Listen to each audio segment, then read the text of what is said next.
Huitième cours sur donc les finances et le ministère. Les finances et le ministère, et deuxième partie qu'on va commencer d'ailleurs lors de ce cours, l'organisation générale de l'Église locale. Alors grand 3 maintenant, enfin troisièmement, on va voir le budget annuel. Le budget annuel. Le budget annuel. Donc on a vu tout ce qui était comptable, mais quand même, il va vous falloir des grandes lignes. Donc on va parler budget. Est-ce qu'il faut faire un budget dans une église? Bien, c'est mieux d'en faire un, c'est sûr. Mais on va voir aussi ses limites.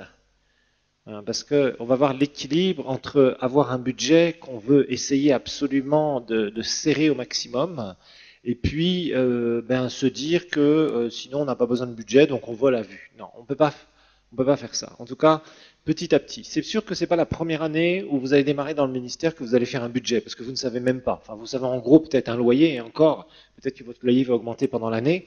Peut-être que l'endroit où vous êtes, eh bien, le propriétaire va dire non, tu payes pas assez cher, donc j'ai quelqu'un d'autre qui paye 2 ou 3 fois plus cher que toi, donc maintenant on casse le contrat et 2-3 mois plus tard tu te retrouves dehors, il faut que tu recherches un autre endroit. Donc éventuellement on peut voir quelques petites dépenses au début, mais première année, deuxième année, deuxième année on voit un tout petit peu plus clair, mais un tout petit peu, troisième année, quatrième année, cinquième année, là 4, 5e année on commence à voir un peu plus clair sur ce qui se passe. Bon, beaucoup plus clair, dirions-nous. Mais avant la 4 ou 5e année, faire un budget pour une église, ça paraît complètement idyllique. Hein. C'est quasiment impossible à faire, je dirais, quelque chose de concret. Parce que il faut tout acheter, il faut tout prévoir, donc il ne faut pas se faire d'illusions. Au bout de 4 ou 5 ans seulement, c'est là où on peut commencer à voir à peu près où on navigue.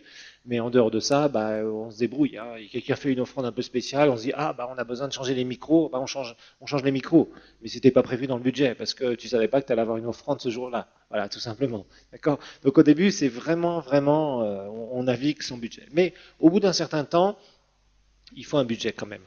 Il faut un budget, donc on prévoit un budget, d'accord, un budget annuel. Donc notez qu'un budget d'abord permet de prévoir les recettes et les dépenses pour le ministère.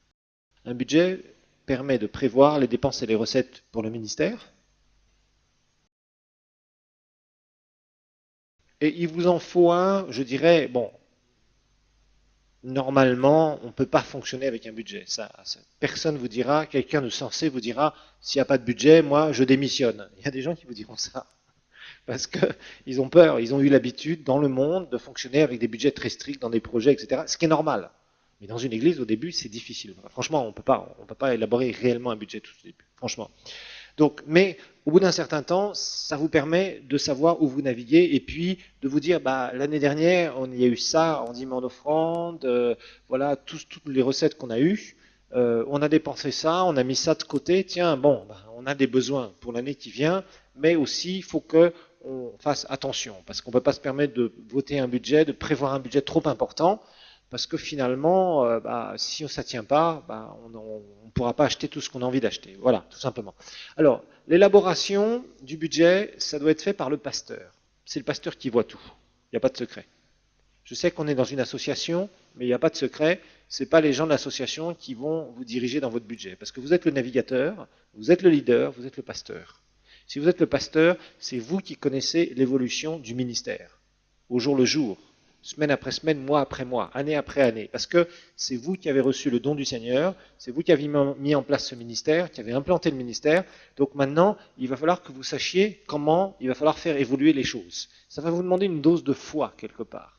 Ça va vous demander aussi d'élargir vos façons de penser en tant que leader, en tant que pasteur. Ça, c'est super important, d'accord? Mais vous avez un trésorier ou une trésorière. Donc, vous l'élaborez, mais en collaboration avec votre trésorier ou votre trésorière. Parce que le trésorier ou la trésorière, elle a les bilans, elle a les comptes des années antérieures ou de l'année antérieure, si vous démarrez. Donc déjà, pour vous dire, vous dites, voilà, il faut qu'on achète ça cette année. Par exemple, il faut acheter un véhicule. Ou il faudrait au moins investir 3000 $ dans la sonorisation parce que pour l'instant, on est avec des trucs pourris, ça va pas du tout, ça se passe mal, on est au début de l'église. Bon. Et là, vous dites au trésorier, à la trésorière, bon, est-ce qu'on pourrait faire ça? Est-ce qu'on pourrait prévoir ça? Bon, et vous avez des priorités.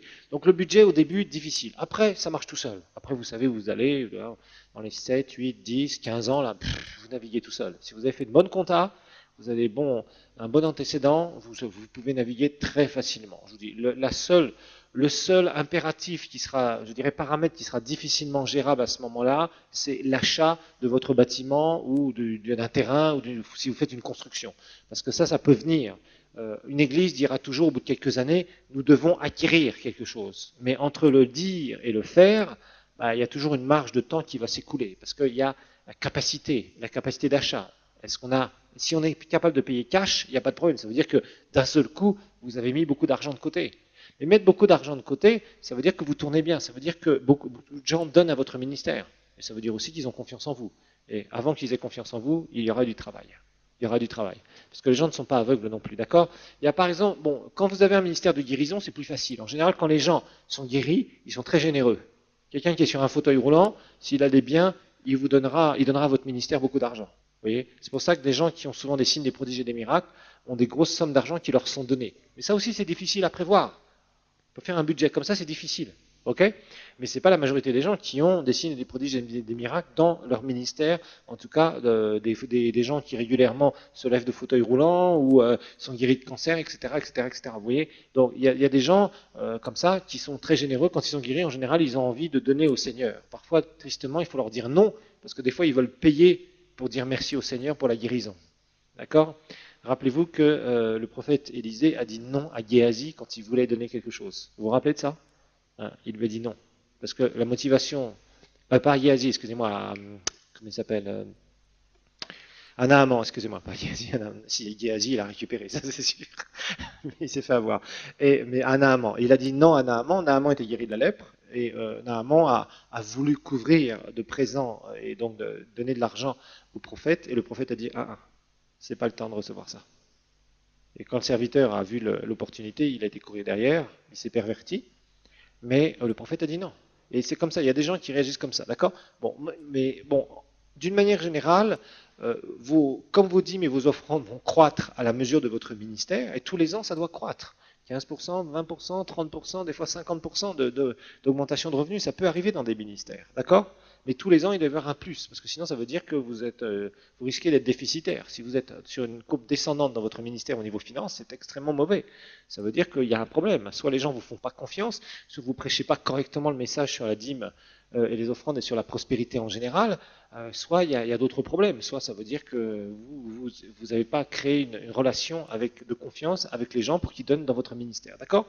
Alors, c'est élaboré par le pasteur en collaboration avec le trésorier, mais ça doit être quand même validé par le comité exécutif. D'accord? Validation par le comité exécutif et approuvé par l'Assemblée générale. Ça, il faut vous couvrir. Donc, vous élaborez ça. D'abord, c'est vous qui avez toutes les idées. On peut vous faire des suggestions, je vous rappelle, avec le trésorier. Ensuite, une fois que c'est ficelé, que c'est viable, vous présentez ça au comité exécutif qui valide ça. Et après, une fois que le comité exécutif a validé le budget pour l'année qui va venir, pour votre première assemblée générale, vous présentez ça en assemblée générale, première assemblée générale. Voilà, vous dites voilà, bon, souvent ce qu'on fait, c'est dans la première assemblée générale, on présente le bilan de l'année passée, vous vous rappelez, mais on va voter le budget pour l'année qui est en cours. Vous vous rappelez de ça dans les structures juridiques. Ça rentre dans ce cadre-là. Et à ce moment-là, l'Assemblée générale vous présente aux différents membres, vous dit voilà, bon, ça a été élaboré, ça a été fait, validé par le comité exécutif. En général, bon, les gens vont poser quelques questions en disant est-ce qu'on a prévu, est-ce que le pasteur a prévu ça, etc. Ils vous posent quelques questions et puis ça passe, et puis c'est tout, et c'est terminé, d'accord? Alors, le budget, justement, vous sert à faire des prévisions. Donc, ça vous permet de naviguer, d'accord? Faire des prévisions, naviguer. Mais il faut savoir que dans une église, un budget est plus ou moins suivi, il faut être clair. Bon, il y a des choses qu'on peut suivre très bien. Par exemple, si vous louez un endroit, que ça fait X années que vous le louez, que vous avez un contrat sur Y années, bon, vous pouvez vous dire, dans le budget, on va dépenser tant en loyer. Bon, en essence, on va dépenser tant. En réparation voiture, on va dépenser tant. Tiens, cette année, on va acheter une voiture. Tiens, on va acheter un ordinateur. Bon, tout ça, vous pouvez le prévoir, d'accord. Par contre, d'un seul coup, il peut y avoir des rentrées supplémentaires. Et vous avez élaboré un budget par rapport aux rentrées escomptées. En général, vous élaborez le budget par rapport à ce que vous avez reçu l'année d'avant. Si vous avez reçu, par exemple, 50 000 $ l'année d'avant, vous n'allez pas faire un budget qui va dépasser ce que vous avez même reçu l'année d'avant. Votre ministère doit croître. Il doit croître en influence, il doit croître en personnes, il doit croître en finances. C'est les fruits que vous portez. Donc, vous prévoyez votre budget par rapport à ce que vous avez reçu l'année d'avant. Ok? Donc il faut que ce soit un budget qui soit intelligent. Mais d'un seul coup, supposez quelqu'un vient, vous aviez fait un budget sur 50 000 dollars, et d'un seul coup, vous recevez 20 000 dollars. Il y a quelqu'un qui fait une offrande imprévue, 20 000 dollars. Puis un autre qui fait 10 000 dollars.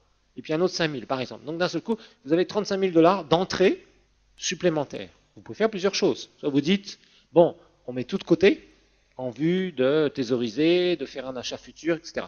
Ou vous pouvez vous dire, on thésaurise en partie et le reste, quand on a fait le budget, étant donné que c'était sur nos 50 000 dollars d'entrée, bon, il y avait tant de loyers, tant de machins, tant de trucs. Bon, pour les achats, on avait prévu que ça, mais franchement, bon, on était obligé de faire le minimum. On a dû, parce qu'on n'est pas encore très prospère, on a quelques années dans l'œuvre de Dieu, on n'est pas encore là où on veut être, mais franchement, nos bancs sont tous cassés. Vous le savez, il faudrait qu'on achète des bancs. Bon, ça n'avait pas été prévu. On avait prévu d'en acheter 200, ou des chaises. On avait prévu d'acheter 200 chaises. Finalement, on aurait besoin de 500 chaises.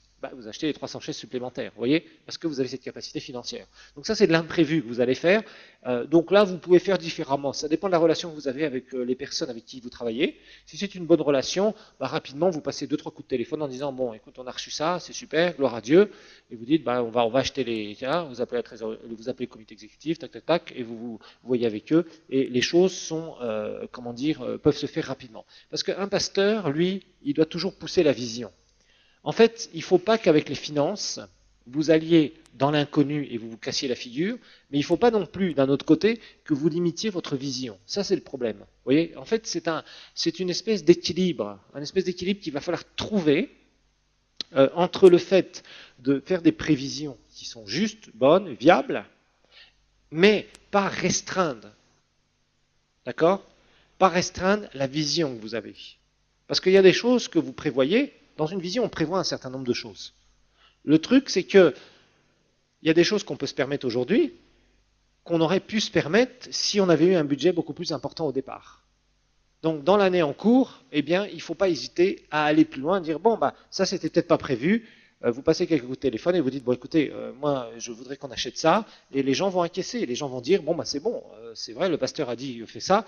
Par exemple, vous avez des problèmes avec un groupe électrogène ou avec une sonorisation qui, d'un seul coup, paf, casse, c'était pas prévu. Et puis, d'un seul coup, vous avez un don qui était venu juste un peu avant. Vous allez racheter une sono, vous allez racheter un bon groupe, vous voyez, ça, c'est des dépenses que vous allez faire. D'accord? Mais sécurisez-vous avec votre comité exécutif au minimum, et puis prévenez un certain nombre de gens de l'association si de besoin est. Mais s'ils ont confiance en vous, de toute façon, ils ne diront rien si vous avez acheté telle ou telle chose. En fait, sachez une chose, si vous voulez que les gens aient confiance en vous, il faut que vous les mettiez à l'aise. Il faut que votre ministère les serve au maximum. Les gens de votre association, les gens qui sont dans le comité, ils doivent voir que les choses avancent. Ils doivent voir que vous êtes honnête, que vous êtes intègre, mais que vous avez envie de faire avancer les choses. C'est-à-dire que toujours vous voulez aller plus haut, vous voulez prévoir plus, etc. etc. Des fois, vous allez faire des dépenses. Par exemple, vous avez un invité et vous avez fait beaucoup plus de dépenses que prévu. Oui, mais les gens sont tellement contents. Ils disent, ah, c'était super, etc. etc.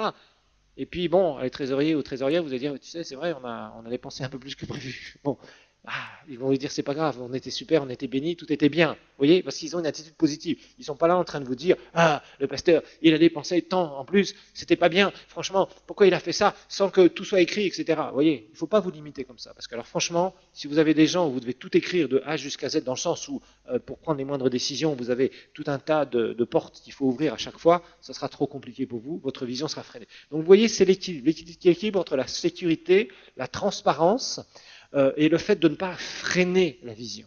Ça, dans le budget, ça c'est toujours une corde raide sur laquelle on peut tomber facilement d'un côté ou de l'autre. Bon, par exemple, il y a des départements qui sont en pleine expansion. Des fois, vous démarrez quelque chose dans une église, un département de l'église, puis du coup, ça prend une allure incroyable. Vous avez plein de gens qui sont motivés pour ça, mais en début d'année, vous n'aviez pas prévu qu'il y aurait un tel engouement. Et puis, il faut acheter du matériel supplémentaire. Il va falloir le faire. Donc, ce n'était pas prévu dans le budget. Alors là, on va faire des rectifications. Bon, on peut faire dans la deuxième assemblée générale, etc., formaliser tout ça. Bon, c'est vrai, mais il faut pas, on peut pas se permettre de convoquer une assemblée générale, de remettre tout un comité exécutif, etc. Sinon, vous n'allez jamais vous en sortir. Vous allez passer votre vie dans des réunions. Un pasteur ne peut pas passer sa vie dans des réunions. Des réunions où il faut décider qu'on va acheter ci, c'est pas possible. Franchement, c'est pas possible. Si vous faites ça dans votre ministère, vous êtes foutu. Vous allez passer votre vie à faire des réunions, des machins, des papiers, des comptes rendus, des trucs et des bidules, mais vous allez perdre la moitié de votre temps. Et ça, c'est pas gérable. Donc il faut que le pasteur, vous voyez, ait ce côté des mains libres à partir du moment où il est intègre, il est honnête et que ça se passe bien et qu'on développe. D'accord? Alors, je vous rappelle, réellement, si on veut être vraiment, vraiment très académique, on vote la première année le budget annuel, d'accord, dans la première assemblée générale, pardon, et on révise dans le deuxième, d'accord. Mais il faut dire une chose, on ne peut pas vraiment respecter strictement ça. Un budget n'est jamais respecté strictement, ça c'est clair, surtout dans une vision d'église. Sinon, franchement, c'est difficile. Notez que la difficulté avec le budget, c'est l'équilibre. C'est l'équilibre entre recettes, la difficulté avec le budget, donc dans une église, hein, bien sûr. C'est l'équilibre entre recettes au pluriel, bien sûr les recettes, les dépenses, la thésaurisation, c'est-à-dire mettre de l'argent de côté, donc c'est l'équilibre entre les recettes, les dépenses, la thésaurisation ou le fait de mettre de l'argent de côté, et l'avancement de la vision. Donc, recettes, dépenses, thésaurisation, c'est-à-dire mettre de l'argent de côté, donc faire grossir le capital qu'on peut avoir, et l'avancement de la vision. C'est seulement quand vous arrivez à bien naviguer dans ces 4 domaines que vous pouvez vraiment faire avancer les choses. D'accord? Parce que si vous dites non, non, non, non, non, on a prévu de dépenser ça, on dépensera rien d'autre, bon, ok, vous pouvez faire ça. Mais des fois, vous allez passer à côté d'opportunités divines. Des choses que vous auriez pu acheter à des prix 3 fois moins chers parce que c'était la bonne affaire au bon moment, dont vous avez besoin, ou que vous aurez besoin dans 2 mois ou 3 mois. Et paf, vous êtes passé à côté de ça, et vous vous retrouvez avec un truc que vous êtes obligé d'acheter 2, 3, 4 fois plus cher, parce que c'est plus disponible sur le marché, ou la personne qui vendait, eh bien, c'était vraiment une très bonne affaire, vous êtes passé à côté, etc., etc., parce que vous avez dit, on est strict. Ok.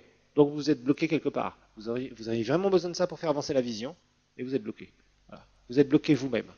Et ça, c'est pas une bonne chose. Vous pouvez pas vous permettre de faire ça parce que vous êtes dans une vision, d'accord? Bon, les dépenses, c'est pareil. Des fois, les dépenses vont gonfler, gonfler, gonfler, gonfler. Vous dites, waouh, où est-ce qu'on va? Vous regardez le premier trimestre, vous dites, waouh, on a consommé, allez, 40%, 45% du budget, premier trimestre. Waouh!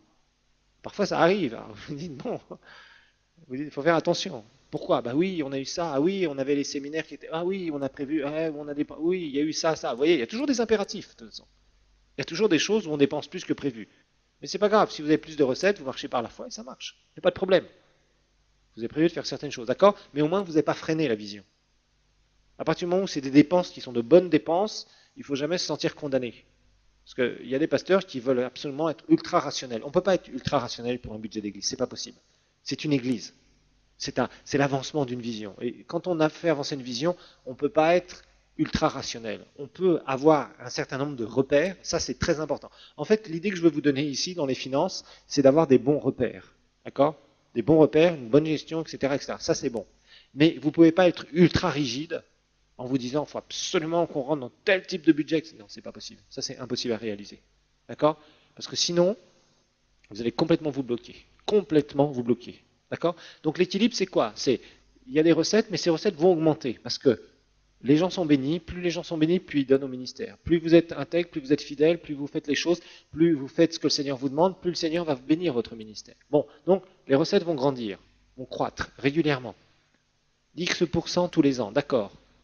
Mais vos dépenses vont croître aussi, parce que plus vous avez de gens que vous servez, plus vous allez dépenser. C'est normal. On verra les différents départements de l'Église, et dans les départements de l'Église, il y a des dépenses à faire. Il y a des investissements à faire. Par exemple, on parlera du programme des enfants.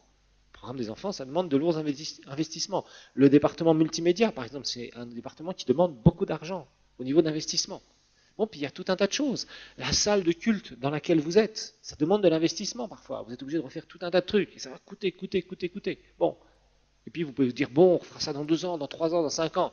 Puis bon, vous dites quand même, c'est dommage, parce qu'on pourrait faire ça. Et vous y allez, et d'un seul coup, vous creusez une fosse, et Dieu la remplit. Moi, j'ai vu ça plein, plein de fois. Moi, je me disais, ah, on va attendre un peu pour ça. Puis d'un seul coup, paf, je me décide pour une dépense, et d'un seul coup, paf, il y a un don qui tombe, qui n'était pas attendu. Parce que le Seigneur connaît nos besoins à l'avance. D'accord? Et à partir du moment où vous marchez dans une vision, bah, Dieu va vous creuser une fosse. Et puis, Dieu remplit la fosse.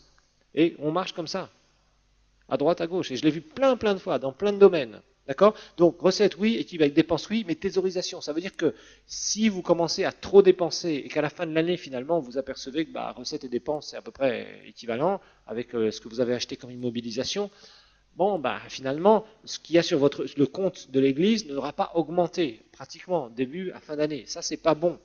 Ça prouve que vous n'arrivez pas à mettre d'argent de côté. Donc ça, c'est pas bon. C'est pas un bon principe.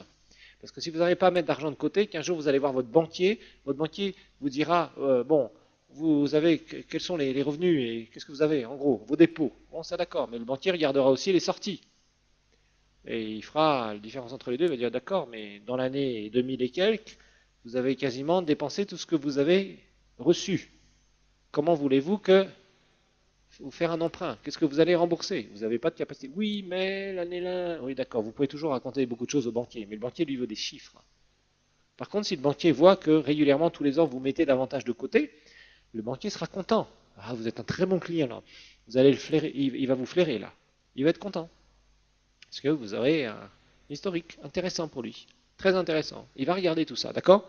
Donc la thésaurisation, c'est bon. Mais il ne faut pas dire on veut absolument mettre tant d'argent de côté. Et puis vous avez des choses, plein de choses qui cassent, des choses qui ne sont pas réparées, vous avez plein de trucs qui ne vont pas du tout, et les gens ne sont pas à l'aise. Vous savez, quand les gens viennent au culte, s'ils veulent contribuer et qu'ils ont une certaine qualité de vie, ils veulent qu'à l'église, il y ait une certaine qualité de vie. Je me souviens un jour d'un frère qui me racontait comment dire, ce témoignage triste.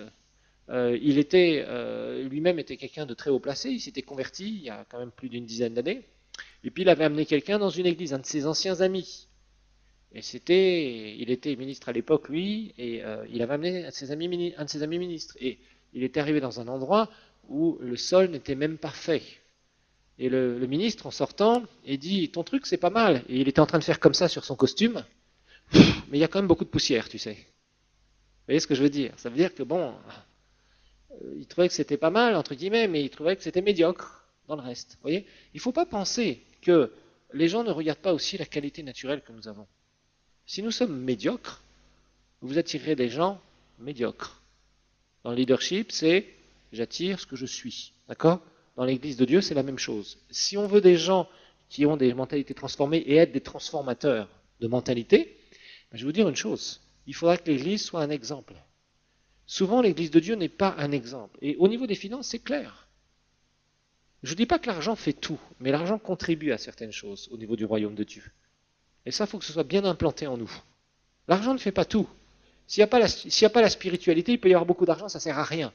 Par contre, s'il y a la spiritualité et qu'il n'y a pas d'argent, ça prouve qu'il y a un problème quelque part. Et s'il y a la spiritualité et qu'il y a de l'argent, là on peut aller très haut. Parce qu'on peut réaliser ce qu'on a dans le cœur. Vous voyez? Donc tout va ensemble. On ne peut rien négliger. On ne peut pas négliger la spiritualité. On ne peut pas négliger le côté naturel.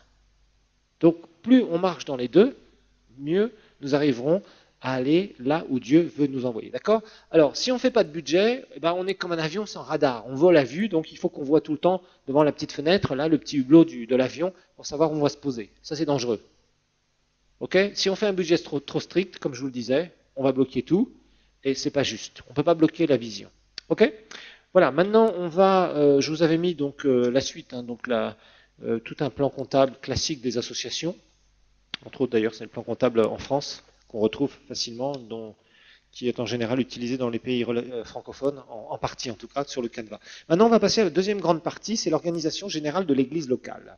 L'organisation générale de l'Église locale.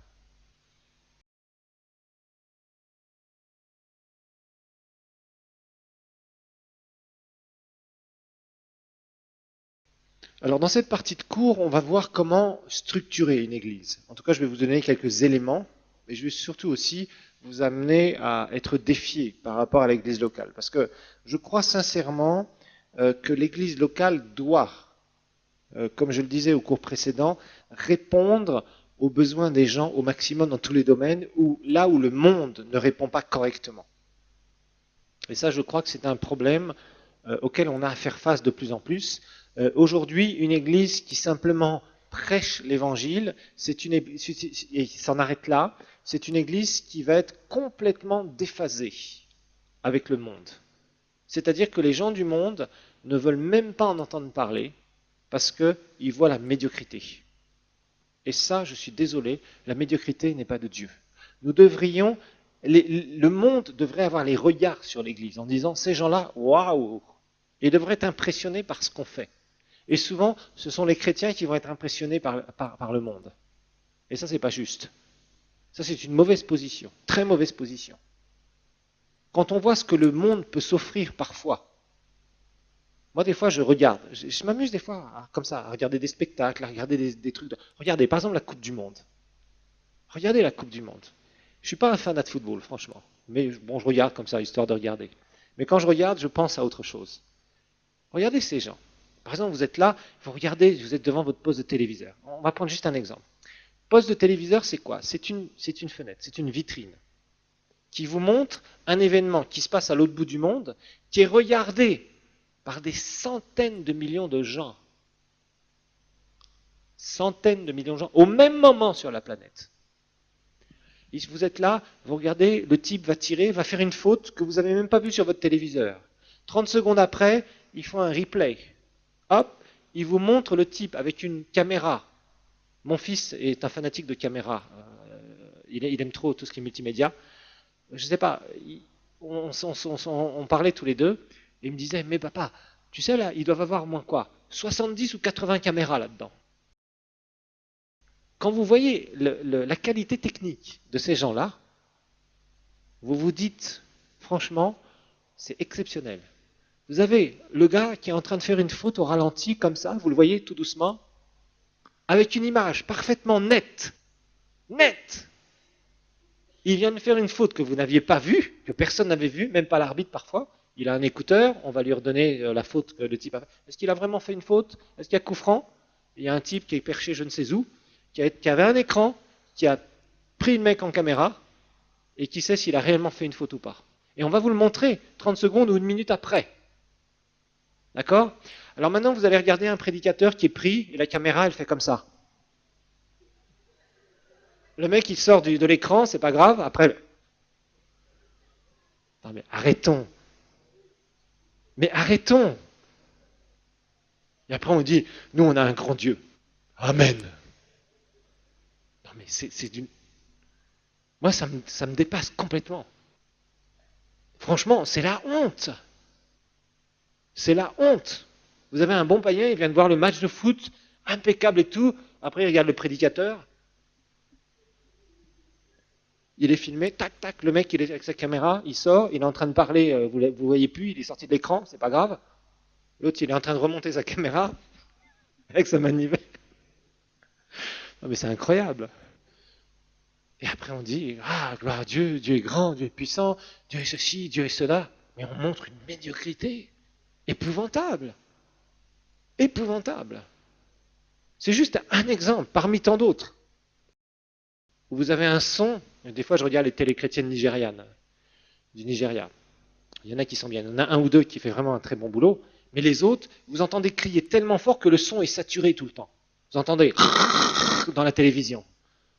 Waouh, prédicateur qui est en train de prêcher que Dieu fait tel miracle, que Dieu est en train de faire ça, que Dieu va faire, que Dieu, que Dieu, que Dieu. Vous dites, mon coco, d'abord révise ton micro. Mais soyons clairs. Arrêtons d'être médiocres.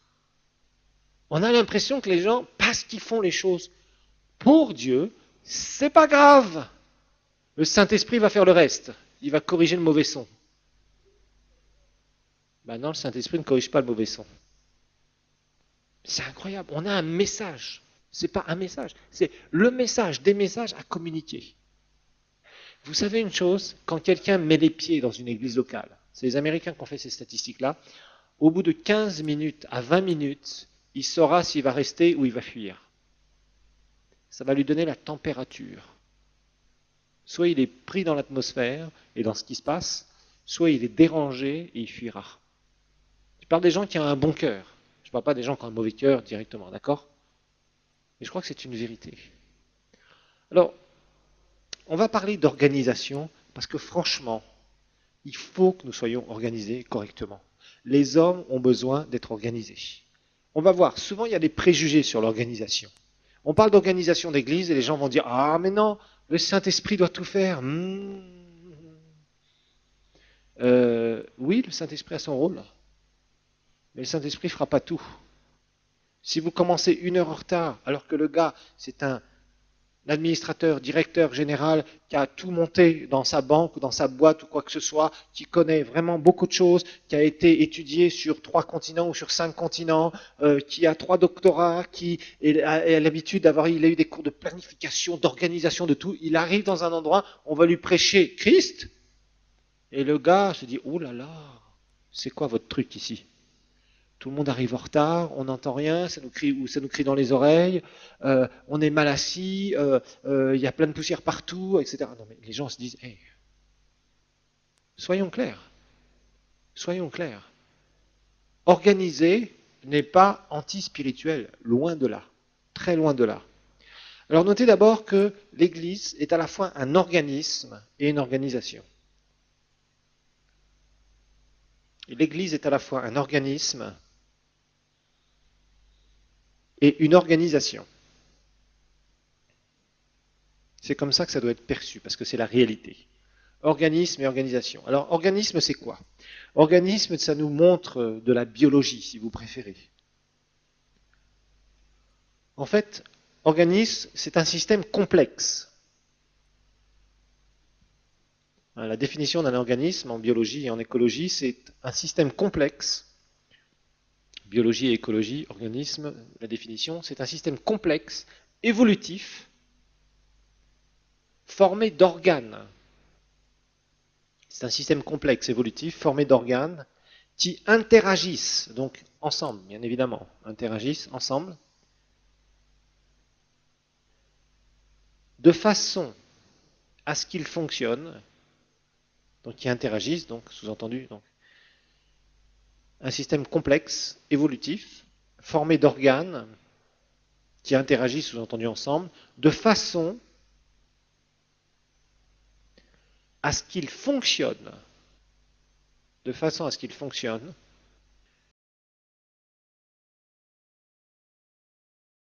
de manière cohérente et stable. De manière cohérente et stable.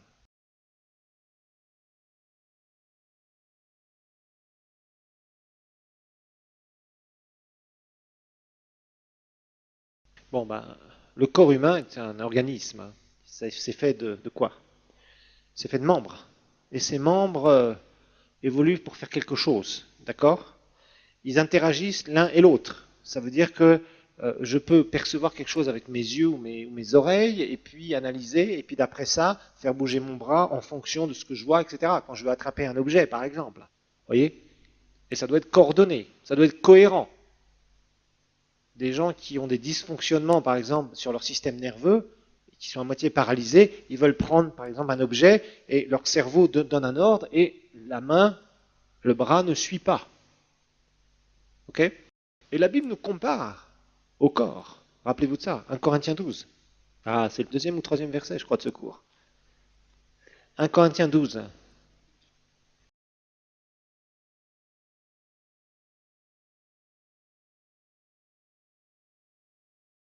1 Corinthiens 12, à partir du verset 14. On va lire un peu plus haut d'ailleurs. Corinthiens 12, 12 et suivant.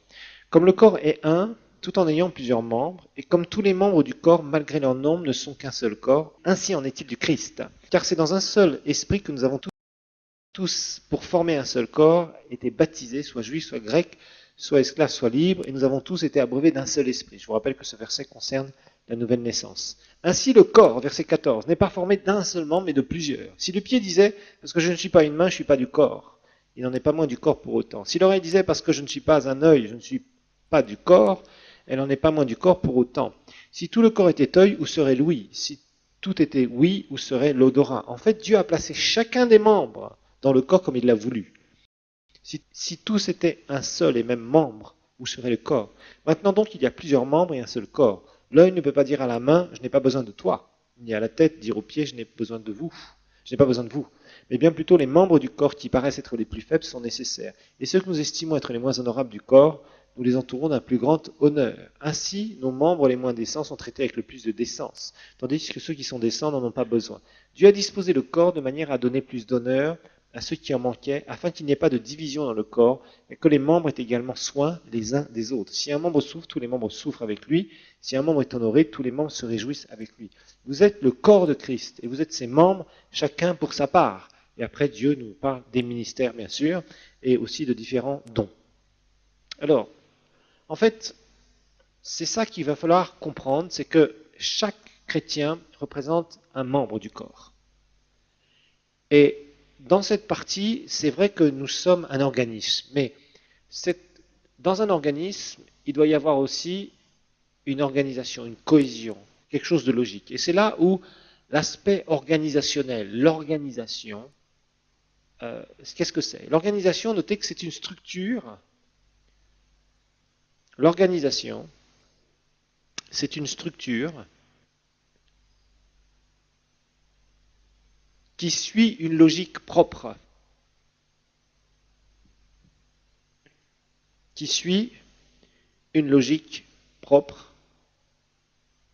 pour atteindre un but spécifique.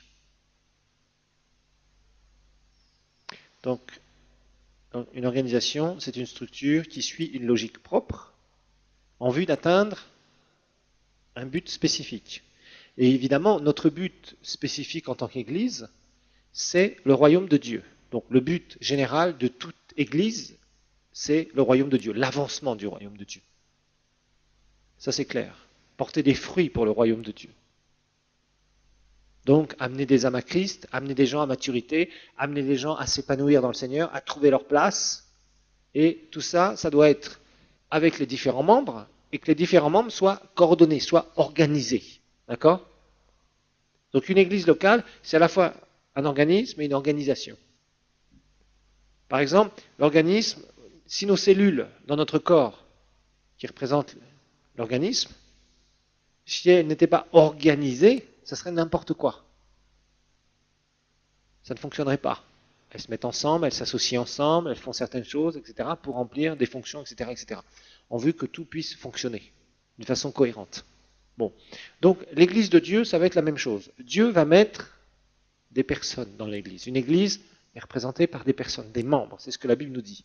Mais ces membres, s'ils font un peu partout, s'ils ne savent pas trouver leur place, si l'œil disait, moi je suis pas une oreille, donc je comprends pas, etc., c'est un peu ce que Paul nous dit. Ça veut dire, si c'est pas organisé quelque part, eh bien, ça va être le désordre.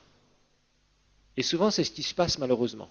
Alors, beaucoup de gens, en fait, il y a vraiment deux grandes écoles, entre guillemets, qui enseignent des choses opposées dans ce domaine-là. Et je suis ni d'accord avec l'une, ni d'accord avec l'autre, d'ailleurs.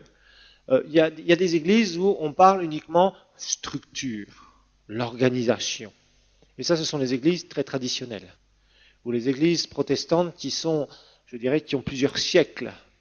Et là, il leur faut toute une structure, une hiérarchisation, etc. On fait comme ça, parce que ça fait 2 siècles qu'on fait comme ça, et on ne changera rien. Bon, ça, ce n'est pas bon non plus. Il y a des églises, ou même très modernes aujourd'hui, où par exemple un culte, ça doit durer 45 minutes. Il y a des églises comme ça, aux États-Unis. 45 minutes, parce que l'Américain, il veut du fast food. 2 chants, quelques annonces, 10 000 offrandes, prédication de 20 minutes, bye bye, à la semaine prochaine. Bon, ok. C'est une façon de voir les choses, mais ce n'est pas la mienne. Et puis il y en a d'autres, c'est...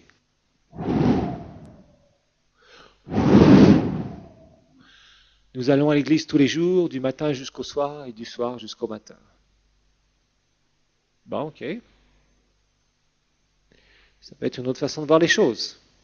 Mais là, on a des églises de gens qui sont tout le temps en train de prier, ils prient et ils mendient. Pourquoi? Parce qu'ils sont improductifs.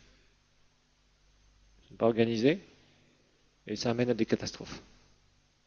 Donc on peut avoir des trucs ultra structurés, le Saint-Esprit est complètement bloqué, d'autres endroits où on a l'air de vouloir laisser la liberté au Saint-Esprit, mais très mal organisé. Vous êtes là, vous êtes en train de prophétiser, réellement prophétiser, et d'un seul coup, vous avez la sono qui fait... Ah, le diable a envoyé les démons pour que la sono crache. Non, c'est toi qui n'as pas su mettre quelque chose en place qui soit correct, qui soit solide. Je dirais pas que du côté du Congo, ils croient beaucoup dans les démons, dans les amplificateurs, mais ça vient souvent de là. Et en fait, on s'aperçoit d'une chose, c'est que il y a beaucoup de préjugés sur est-ce qu'on peut organiser une église, est-ce qu'on peut structurer une église ou pas. Moi, quand je me suis converti, on était dans des églises où vraiment on avait une vue très fermée des choses. L'évangile était prêché, on nous amenait au baptême du Saint-Esprit, il y avait un certain enseignement, mais l'église était très froide. Il y avait des gens qui recevaient le Seigneur, mais c'était très froid. C'était Jésus revient demain, donc de toute façon, laissons ce monde pourri. Il faut qu'on prie, Jésus arrive. Et on ne bougeait pas, on ne faisait rien de spécial. D'accord Bon, après j'ai été dans des églises où, alors là, on vivait tout par l'esprit. Tout était prophétie. Quand je me sentais bien, gloire à Dieu, le Seigneur est avec moi. Quand je me sentais mal, où es-tu Seigneur? Pourquoi ne me réponds-tu point Seigneur? Qu'est-ce que j'ai encore fait Seigneur qui t'a déplu? Et on vivait par les sentiments. Très désorganisé. Très très désorganisé. C'était tout et n'importe quoi qu'on avait vu dans cette église. Quand j'étais aux États-Unis, j'avais vraiment demandé au Seigneur, Seigneur, j'ai dit vraiment, j'aurais voulu vraiment voir une église où ton esprit agit, où il y a une bonne parole, mais aussi une bonne organisation. Et le Seigneur a vraiment répondu à ma soif, parce que j'avais vraiment envie d'être dans une église comme ça. Une église où on voyait les choses à la fois spirituelles et à la fois bien organisées, structurées. Et j'étais servi. Et croyez-moi, j'ai passé 3 ans aux États-Unis, et ces 3 ans-là, je suis resté dans la même église.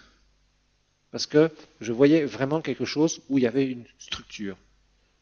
C'est sûr, quand on se convertit, quand on se donne au Seigneur, on peut nous amener partout et n'importe où. Mais au bout d'un certain nombre d'années, on a besoin de poser ses pieds quelque part où c'est stable.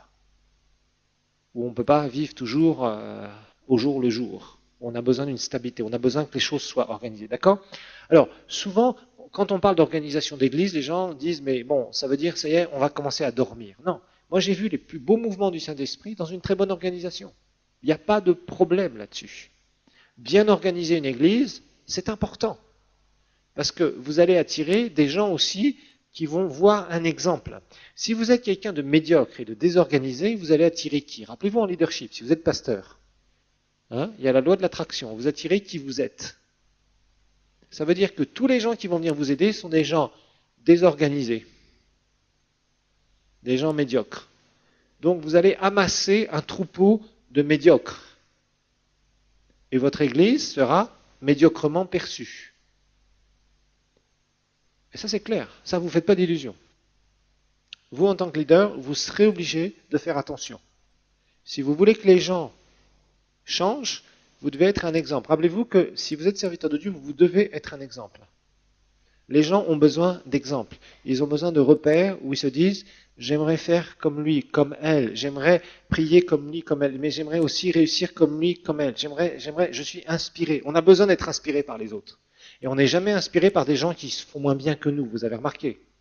Les gens qui font moins bien que nous, on a tendance à dire il parle, mais qu'est-ce qu'il a fait? Et ça, c'est normal. C'est humain et c'est normal. Et c'est pas mauvais. Nous sommes inspirés par le Seigneur. Pourquoi? Parce qu'il a vécu une vie d'excellence totale, sans jamais commettre de péché, en réalisant des miracles, des guérisons, etc. Et il est Dieu. Donc on est inspiré par le Seigneur. Mais nous avons aussi besoin d'être inspirés les uns par les autres. Et à partir du moment où tout est désorganisé quelque part dans un endroit, où vous arrivez, par exemple, 1 heure de culte, c'est 1 heure de culte. Si vous dites, l'église est ouverte de 6 heures du matin jusqu'à 14 heures, une personne qui est organisée intérieurement, c'est ce qu'on a vu d'ailleurs récemment avec quelqu'un qui nous a fait ce séminaire, elle arrive dans votre désorganisation. Au départ, si elle s'est convertie par votre église qui est désorganisée, elle va accepter la désorganisation. Mais au bout d'un moment, il va y avoir une distance. Parce qu'au début, elle a reçu le Seigneur, c'est le feu du premier amour. Mais quand le feu du premier amour est passé, elle va poser des questions. Si c'est quelqu'un de très organisé, il va vous dire, mais à quelle heure faut arriver à l'église? À 6 heures? À 8 heures? À 10 heures? Ou à midi? Vous voyez? Parce que la personne ne sait pas vraiment quand est-ce que ça commence. C'est vague, c'est pas bien organisé. Je peux amener mes enfants, mais ils courent partout, qu'est-ce que je peux faire avec? C'est pas organisé. Je ne comprends pas les chants, j'ai jamais chanté ces chants-là. Il n'y a rien pour projeter les chants. C'est pas organisé. La dernière fois, on m'a assis juste à côté d'une grosse baffle. Ouh, je suis sorti, j'étais à moitié sourd. Vous voyez? Bon, il y a des choses comme ça. Apprendre à organiser. Et je vais vous dire une chose.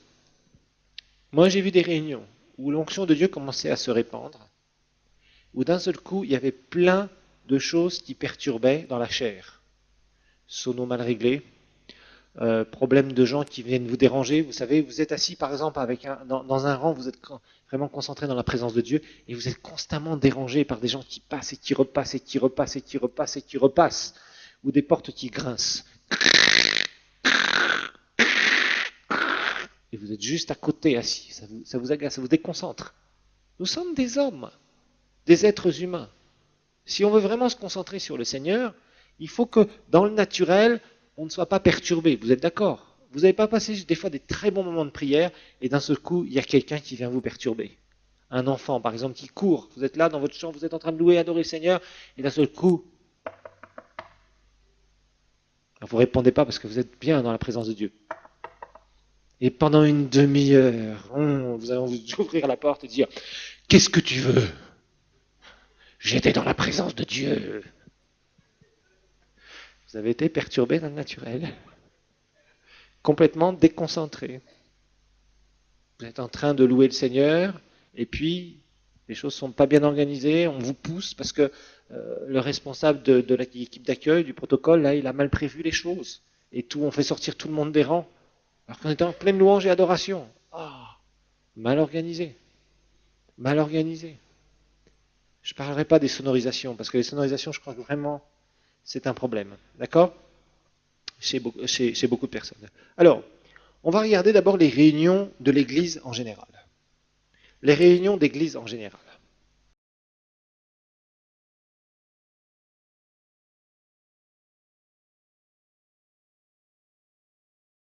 Alors, dans une Église, il faut qu'il y ait des cibles. C'est-à-dire, on ne vient pas à l'Église histoire de venir, entre guillemets, prier. Non, jamais. Ça ne devrait jamais être le cas. On vient à l'Église dans un but spécifique. Donc, les réunions doivent être ciblées. C'est pour ça que, personnellement, je n'aime pas annoncer des réunions de prière. Si on fait une réunion de prière, on doit avoir un objectif spécifique. Sinon, les gens viennent et disent, bon, on va prier. D'accord. On va prier pourquoi? Bah, on vient à la réunion, on va te dire pourquoi on va prier. Puis finalement, bah, on ne sait pas trop pourquoi on prie. Vous avez tous assisté à ce genre de réunion, j'en ai fait plein dans ma jeunesse. Et je n'aimais pas aller à ce genre de réunion. Parce qu'on Non, il faut des objectifs. Si c'est le culte du dimanche, c'est le culte du dimanche. Boum. On peut orienter un culte. On peut dire aujourd'hui on va faire des baptêmes. Donc là, amenez tous vos amis, amenez des inconvertis, etc. Là, on cible plus particulièrement le culte. Mais ça reste un culte. Un culte, c'est quoi? C'est la louange, l'adoration. On vient célébrer la présence de Dieu et on écoute la parole, bien sûr. On verra comment organiser un culte. Très pratique, ce cours-là, c'est vraiment très pratique. D'accord. Si c'est une réunion d'enseignement, c'est l'enseignement. Faites un temps de louange et d'adoration pour préparer les cœurs, mais vous ne faites pas 1 heure de louange et d'adoration et 30 minutes d'enseignement. Sinon, ce n'est pas une réunion d'enseignement, c'est une réunion de louange et d'adoration. Vous venez pour louer et adorer Dieu, d'accord? Bon, si vous faites des réunions de prière, que ce soit avec un objectif précis avant. Par exemple, il y a des églises qui disent toutes les 3 semaines du mois, on va jeûner et prier. Je trouve ça aberrant, excusez-moi de le dire. Je ne veux pas être critique, mais je trouve ça aberrant parce qu'il n'y a pas d'objectif. Les gens jeûnent et prient, pourquoi? Pour le réveil. Pour le pays, on va prier pour le pays, ça c'est la mode. Et puis les gens, ils ont rien accompli spirituellement, parce qu'il n'y a pas d'objectif précis. D'accord? Par contre, faites un jeûne et prière avec un objectif précis. Vous dites, voilà, voici, ça sera les sujets de prière. Préparez-vous, amenez vos sujets de prière. On va prier ensemble et on va faire ça. On va faire ce jeûne et prière. On va tous prier spécifiquement pour ça, ça et ça. Pas de problème, ça c'est bon, parce que vous avez un objectif. Les gens viennent avec un objectif. J'ai remarqué une chose, en tant que pasteur, nous devons préparer les gens quand nous avons des événements spéciaux. Donc il faut leur parler, leur reparler, jusqu'à temps que ça rentre en eux. Et quand ça rentre en eux, quand ils arrivent à l'événement, ça se passe très bien. Si vous prenez les gens par surprise, ils sont bon. Ou souvent, si vous réunissez des gens en tant que leader, ils ne savent pas pourquoi ils sont là, ou c'est quelque chose de très général, au bout d'un moment, ils vont se démotiver. C'est tout à fait classique, ça. Si vous voulez des gens motivés, il faut apprendre à les motiver. Si vous faites une réunion pour nouveaux convertis, par exemple, des cours pour nouveaux convertis, c'est spécifique. On fait des cours pour nouveaux convertis. On va pas leur parler sur la prophétie, ils vont rien comprendre. On leur parle de base de la vie chrétienne, et puis c'est tout. Donc vous organisez des réunions très spécifiques. Parce que vous ne faites pas d'illusions, quand les gens viennent à l'église, ils doivent être bien servis. Je donne souvent cette image du restaurant. Il y a des fois, on va dans des restaurants, on paye cher et on mange très bien et on est prêt à y retourner. Des fois, on va dans d'autres restaurants, on paye cher ou même plus cher et la nourriture est infecte, dégoûtante. Vous retournez à la maison et la nuit que vous allez passer, c'est à dire bonjour à vos toilettes. Et vous n'êtes pas prêt à retourner dans ce genre de restaurant, vous êtes d'accord? Vous êtes fait rouler, on vous a roulé sur la qualité de la nourriture, etc., etc. D'accord? Ben, c'est la même chose avec l'Église de Dieu. Quelqu'un qui doit venir, quand un pasteur fait des réunions, la personne doit venir et doit avoir bien mangé, entre guillemets, spirituellement parlant. Elle doit ressortir bénie, édifiée, il y a quelque chose qui doit se passer dans sa vie. Si la personne ressort pareil, ça veut dire que l'Église est devenue un endroit social. Que social. Ça veut dire que vous aurez des gens qui vont venir parce que, tiens, je joue de la guitare, donc je viens à l'église, parce que je joue. Si tu viens seulement pour jouer de la guitare à l'église, ça veut dire que tu as une mauvaise raison. Ce n'est pas la raison numéro 1 qui doit attirer quelqu'un à l'église. Oui, c'est parce que j'ai telle personne avec qui je dois faire quelque chose après, donc je viens à l'église. Ça, c'est des gens qui ne sont pas motivés. C'est des gens qui se rassemblent parce que, en vue de se retrouver dans un point particulier, pour avoir un temps social après ou pendant. Ou même, oui, même des fois pendant. Ce n'est pas l'objectif de l'Église. Quand quelqu'un vient dans une réunion d'église, il doit se passer quelque chose. Il doit être dans la présence de Dieu. Il doit être rafraîchi dans la présence de Dieu. Le Seigneur va lui parler, le Seigneur va l'encourager, le Seigneur va le remplir, le Seigneur va lui faire du bien. Il doit être nourri dans la parole de Dieu. Et puis, quand il commence à grandir, on va le mettre au service du Seigneur. Il faut qu'il se sente utile. On va découvrir ça de plus en plus. D'accord? Mais perdre son temps, il y a beaucoup de gens qui vont dans les églises et qui ont tendance à perdre leur temps. Et ça marchera à un certain moment. Ces gens-là, je vais vous dire ce qu'ils sont et ce qu'ils deviennent. Vous avez quelqu'un, il reçoit le Seigneur, il est enflammé pour le Seigneur. Là, il viendra à l'église à toutes les réunions. Puis au bout d'un moment, son amour va commencer à diminuer. Là, vous allez le voir plus du tout dans les réunions de semaine. Il ne viendra qu'au culte, deviendra un chrétien du dimanche très froid. Et si dans l'église que vous dirigez, il n'y a pas de vision, les gens sentent qu'ils tournent en rond. Ils vont nulle part. Ça veut dire qu'ils sont là et disent, voilà, c'est une réunion de plus. Mais en fait, ils sentent qu'ils vont nulle part. Pourquoi? Parce qu'il n'y a pas de vision. La vision motive. La vision va permettre d'abord que les gens sentent qu'ils vont quelque part. Rappelez-vous, le sentiment d'inutilité chez un être humain, c'est terrible. Quand quelqu'un se sent inutile, quelque part, c'est quelqu'un qui est complètement démotivé. Et si vous avez un troupeau qui est complètement démotivé, votre église, je vous garantis, vous ne pourrez rien faire avec. Il est très difficile de remotiver des gens qui étaient motivés, que vous avez vous-même démotivés, et que vous essayez de remettre sur les rails en leur disant « Allez, on va évangéliser ». Les gens sont complètement endormis. « Allez, secouez-vous, il faut évangéliser ». Vous les avez endormis. Après, il faut les réveiller. C'est difficile. Donc le mieux, c'est d'arriver à trouver cet équilibre. Il faut que les gens, quand ils viennent à l'église, il y ait quelque chose qui se passe. Il faut que les gens se sentent dans une vision. C'est-à-dire que le leader comprenne, le pasteur comprenne qu'il doit amener les gens quelque part pour qu'ils se sentent utiles pour le royaume de Dieu. Ce sentiment d'utilité est fondamental chez les chrétiens et dans les églises où les choses bougent. Quand les gens viennent à l'église, qu'ils savent qu'ils vont être là une fois de plus, ça sera un dimanche de plus, une réunion de plus. Au bout d'un moment, il y a ce sentiment d'inutilité qui est là. Et quand ça s'installe, il y a une apathie. Les gens sont endormis. Et je vous dis, pour les réveiller, pour les motiver après, quand vous-même vous commencez à vous réveiller, c'est très difficile. Donc, il va falloir créer chez les personnes qui viennent à l'église un engouement pour quelque chose. Et ça va faire partie de toute l'organisation de l'organisme. Et ça, au début, c'est pas simple à faire. Parce qu'au début, on n'a pas tout à fait les moyens de le faire.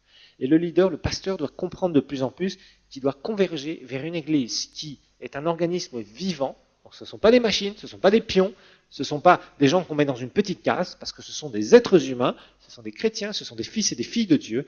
Ils ont des dons qu'il va falloir découvrir, qu'il va falloir aider à épanouir, et après, il va falloir aider les gens à les mettre là où ils doivent être mis, dans l'église de Dieu, pour qu'ils puissent être productifs et qu'ensemble, on réalise des objectifs dans la vision que le Seigneur a donnée aux leaders. Waouh, tout un programme que nous allons voir dans les cours suivants.